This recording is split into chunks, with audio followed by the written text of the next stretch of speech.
In just a couple of seconds, I'm going to tell you who the favorite driver is to win the World Drivers' Championship in 2025. And I'm going to solve that by asking two very simple questions. And I guarantee that if you answer these questions honestly, you're going to come to the same conclusion as me. So, question number one.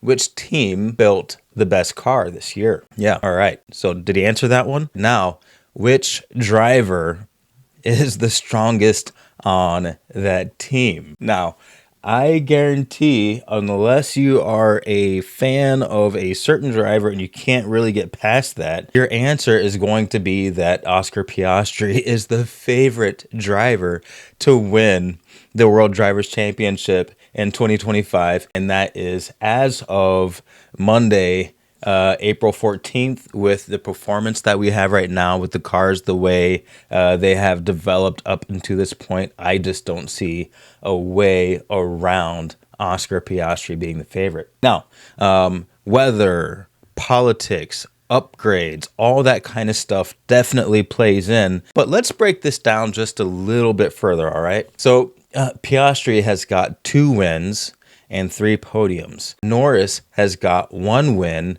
and 4 podiums. Now, let's remember in Suzuka, Piastri had the pace to pass Norris and challenge Verstappen for the win. McLaren could have gone for a 1-3. Instead, they opted for a double podium, the 2-3, with Oscar Piastri on the 3rd step. And then if we talk about Australia, well, Australia was kind of a crap show, if you will. It's a race that featured DNFs from both Carlos Sainz and Fernando Alonso, and Piastri finished in 9th. Now, did Norris show that he has the stability to drive the car in the rain and to make sure to bring it home? Yeah, but we already knew that about Lando Norris, and that strength of driving his car safely is also kind of a weakness,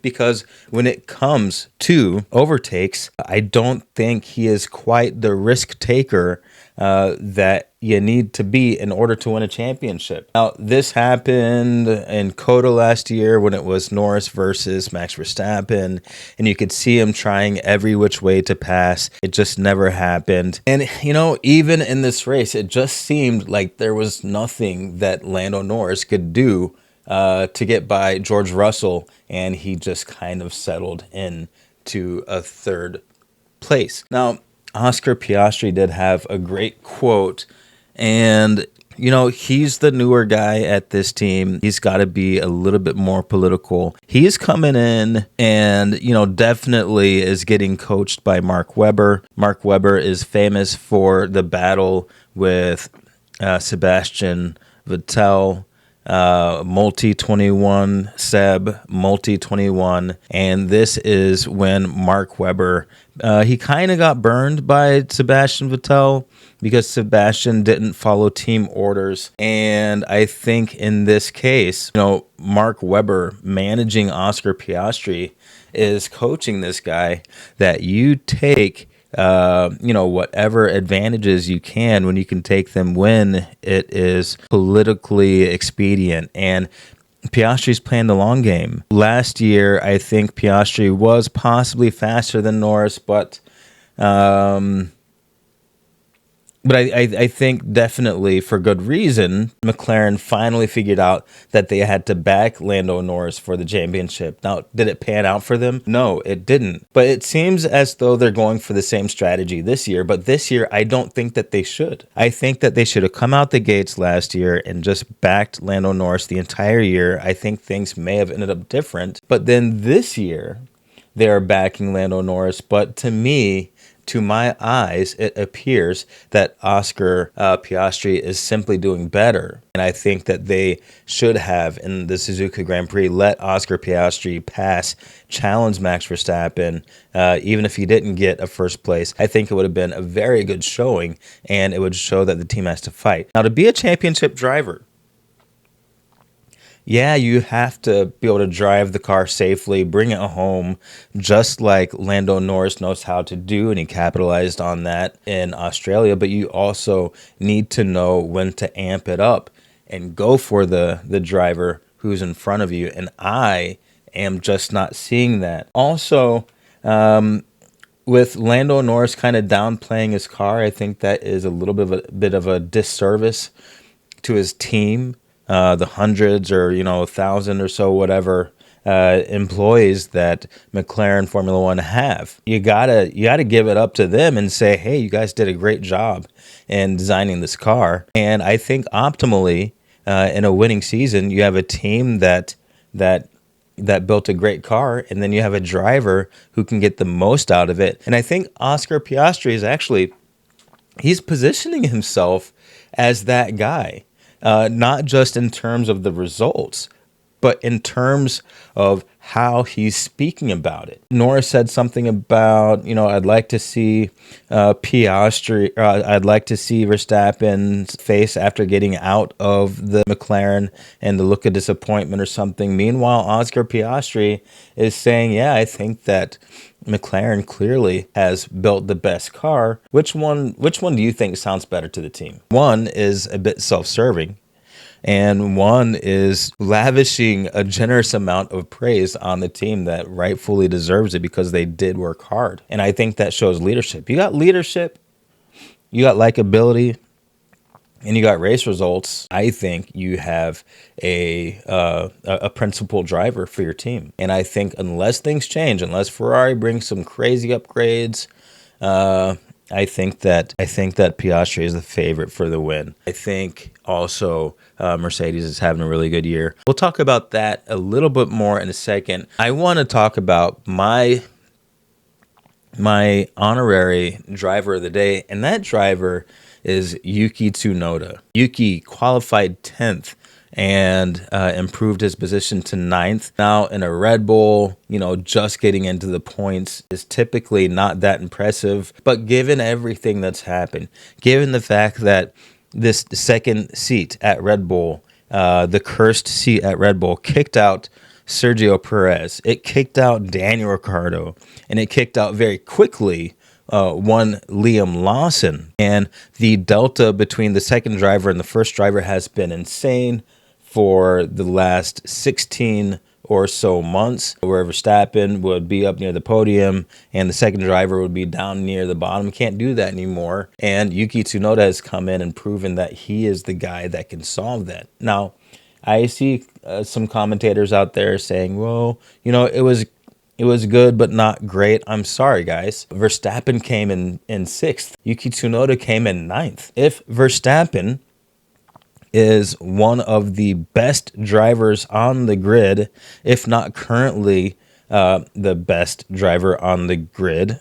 That always sounds so weird to say, because best is very dependent on the car. It's dependent on the track. It's dependent on a lot of stuff. But for ease of conversation, let's just say if Verstappen is the best on the grid and he finished 6th in a very difficult car to drive, and then Yuki finished 9th in an even more difficult car to drive, per everything that we've been hearing, going on, then is Yuki Tsunoda a great driver or not? Answer the question. Yeah, the answer is actually yeah. Yuki's a great driver, and I think he's proving himself well. Let's move on to the actual driver of the day, Lewis Hamilton. He qualified 9th, came in 5th. Charles Leclerc qualified 2nd, came in 4th. Now, one driver moved up, one driver moved down. That's fairly obvious to see. One driver just started with the team. One driver has been with the team for quite a while. Is Hamilton going to be able to dethrone Charles Leclerc as the principal driver, with Ferrari saying, yes, Hamilton is the principal driver? I don't think that's going to happen. At least not in 2025, maybe in 2026 if Hamilton has a very strong showing right at the beginning of the year. But Charles Leclerc is a fast driver. He's a hungry driver. He's a young driver. And I think it's an uphill battle for Hamilton. But I think it's a good battle for Hamilton, because Hamilton plays up. He plays up to the pressure. He plays up to the competition with the second driver. And I don't think that he was getting much of that in an earnest way at Mercedes. George Russell is not the driver that Leclerc is, if you ask me. He's not the driver that Verstappen is. He's not the driver that Hamilton is. And the Mercedes cars for the last few years have been absolute dogs. And I think, Hamilton, perhaps he kind of relaxed into that. Now, he has had to change up his driving style. And at the end of this video, when this video is done, I am going to put my video that I just put out. I was sitting out in my garage. I didn't like the video quality compared to what I would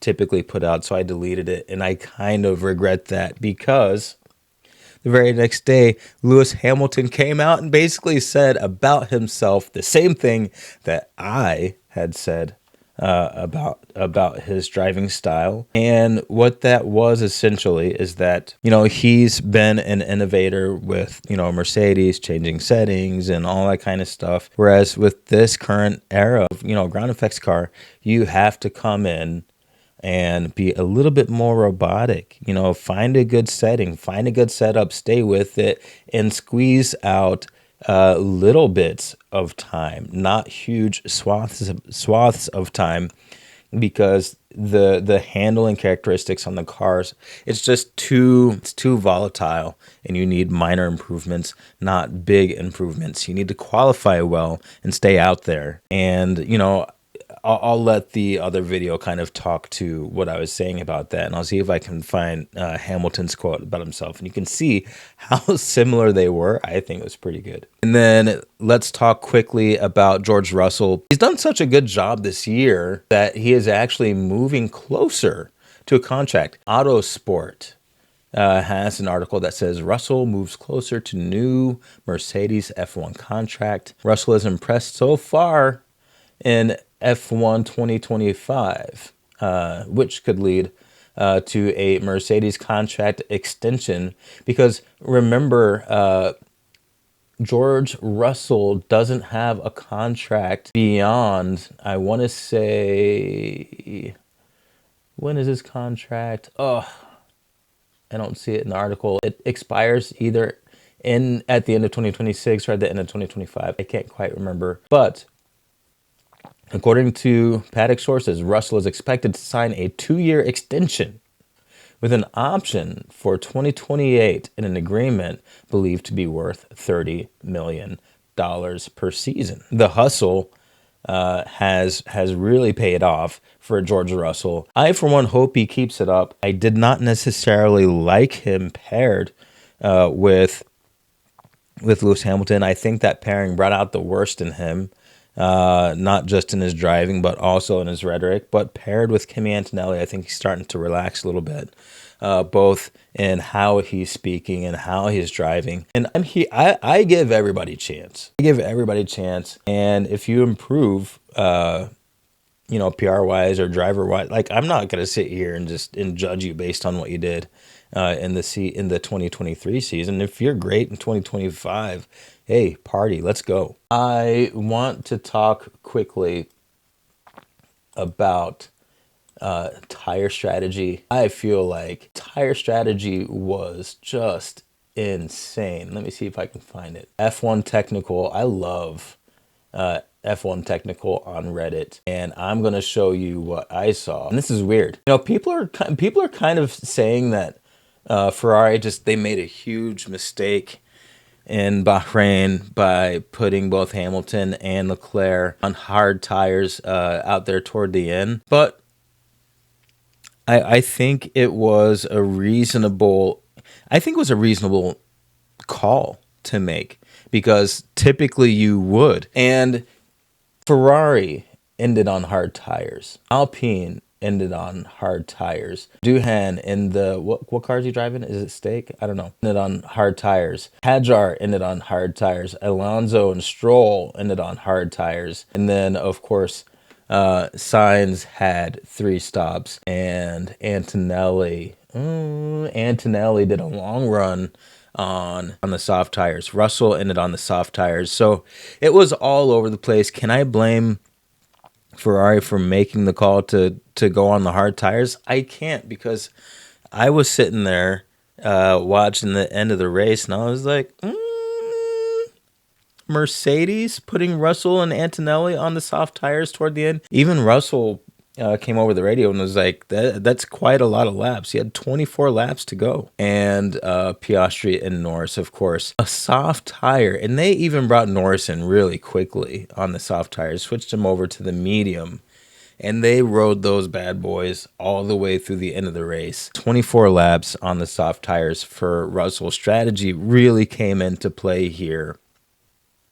And it was just kind of crazy to see the soft tires last so long. Now, soft tires with 24 laps to go on a different track, say Saudi Arabia, will they last that long? Man, I'm not sure. I don't know. One more thing that I want to give a shout out to before I sign off, and that is just how crazy entertaining this race was. The number of passes, you wouldn't have thought that we were watching a ground effects era race. There were times on the track I didn't know where to look. And as a matter of fact, the cameraman or camerawoman or whatever did not know where to look. There was a time when both Hamilton and Leclerc were battling for passes, and they cut the camera mid-Hamilton pass to go over to a Leclerc pass when they should have just stayed on one pass and then hit the replay for the other one, because what happened in real time, you ended up just missing both, and you missed even, Verstappen's pass. I think it was on the last lap. So I think that the camera people got used to a certain style of racing in the ground effects era, and I think they were caught by surprise in a good way with this Bahrain GP and all the overtakes. What are some predictions coming up? I think McLaren is going to continue to do well. I think Piastri and Norris are going to battle it out, and I think that we are going to see a slightly improved Ferrari coming forward, and Antonelli is I think he's going to start finishing closer to George Russell. Let's not forget that he is very new to the team. Watch Antonelli over the coming years, and I think Hajar is going to adjust and be a little bit more consistent in the points. And Yuki Tsunoda, my gosh, I think he is going to emerge as a more respected driver. He took a risk going over to Red Bull. He could have he didn't have a choice to stay at the Racing Bulls, because you don't get called up to the big leagues and then say, no, I'd rather stay in the slower car. I mentioned that before, but yeah, I think he's going to emerge as a driver to be respected, and it's going to be interesting to see how the Verstappen and Helmut Marko clan adjust to having a stronger second driver. But they have to. They got to have a stronger second driver. If you look at the race itself, the number of overtakes and stuff, it was a mess. I'm going to put a graphic up here from Formula One technical. My gosh, you guys got to get over to this thing. So much good technical graphs and charts and all that kind of stuff. Anyway, that's it. Been kind of a long video. I've been Dalton. This has been the Petrolist, and you've been great. I think I'll do some announcements a little bit later this week. I got some community kind of things that I'm doing that I'm very excited about. But for now, this video has been long enough. I am out, and I will see you probably later this week. All right. Thanks for watching. Don't forget to like, comment, subscribe. Like, comment, and subscribe. And we'll talk soon. Yeah, let me turn this off.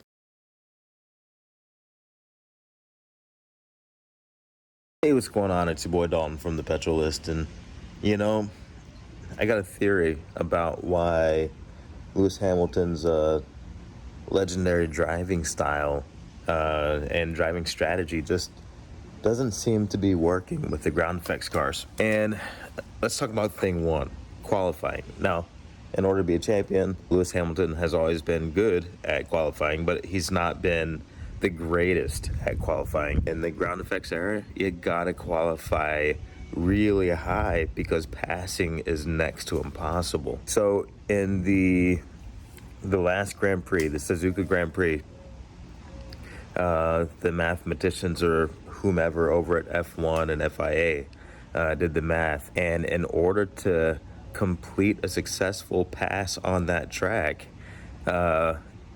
your car, you and your car would have to have a 1.5 second delta between yourself and the next car. So you got to be 1.5 seconds per lap faster than the next car. Now, let's take a look at actual qualifying times. Lewis Hamilton qualified 9th on the grid. I think there's some, penalties and stuff like that. But get this, the top 10 all qualified within 1 second of each other. And so that just tells you have to nail qualifying, because you're not going to use your racing skills, your overtaking skills to pass your competitors. Now, so what else does that mean? That means low risk, high reward. So in this ground effects era, you're not going to make drastic changes and just come out ahead of everybody else. Mercedes experienced that with the W13, the zero pods that they thought were going to be revolutionary. And then Ferrari actually, and I just thought about this recently, they did the same thing. They took a huge gamble by redesigning a lot of the components, when what they really needed to do was evolve from what they already had. Because unfortunately, by the time you get like 3-4 races in, if you haven't nailed it, you don't have time or the money to improve the car, to improve the handling characteristics and all that kind of stuff to make it a front runner. So